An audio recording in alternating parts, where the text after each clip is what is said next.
साहब श्रेय नहीं ले रहे हैं, श्रेय ले रहे हैं देश के वैज्ञानिक, श्रेय ले रहे हैं। मैं नहीं दूंगा कभी खड़ा होगा, ये बता रहा हूँ।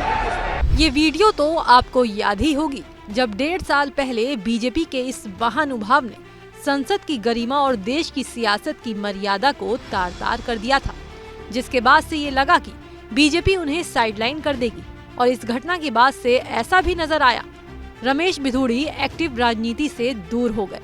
लेकिन ये चेहरा एक बार फिर सुर्खियों में है, क्योंकि दिल्ली के चुनावी दंगल में एक बार फिर बीजेपी ने इस चेहरे पर एक बड़ा दांव खेला है और रमेश बिधूड़ी को कालकाजी विधानसभा सीट से टिकट देकर दिल्ली की आम आदमी पार्टी सरकार की मुखिया सीएम आतिशी के खिलाफ चुनावी मैदान में उतारा है।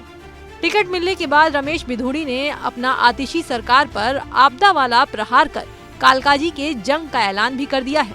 भारतीय जनता पार्टी नेतृत्व का, पार्टी हमारे देश के प्रधानमंत्री मोदी साहब का, हमारे देश के गृह मंत्री अमित शाह जी का, राष्ट्रीय अध्यक्ष नड्डा जी का, हमारे प्रदेश अध्यक्ष सचदेवा जी का मैं हृदय की गहराई से आभार व्यक्त करता हूं कि उन्होंने मेरे ऊपर ये भरोसा किया है कि कालकाजी की खोई हुई जो हमारी जमीन है उसको किस प्रकार से हम वापस लाने का काम करेंगे।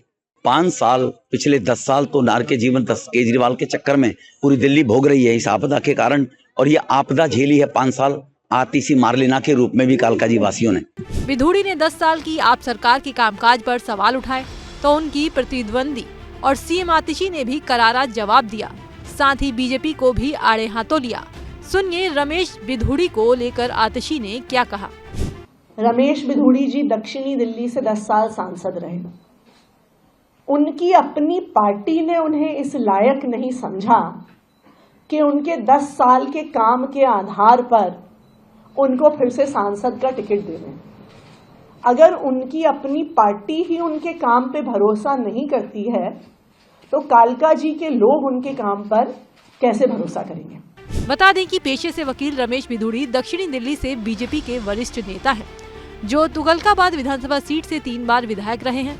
2003 में वो पहली बार विधायक बने, फिर 2008-2013 में जीतकर तुगलकाबाद में जीत की हैट्रिक भी लगाई। फिर बीजेपी ने उन्हें केंद्र की राजनीति में भेजा। रमेश बिधूड़ी 2014 और 2019 में दक्षिणी दिल्ली से सांसद चुने गए, लेकिन 2024 में पार्टी ने उनका टिकट काट दिया और राजस्थान में संगठन के काम में लगा दिया। ऐसा माना जाता है कि संसद में सांसद दानिश अली पर बिधूड़ी के अपमानजनक शब्दों के कारण ही पार्टी ने उन्हें एक्टिव पॉलिटिक्स से दूर रखा।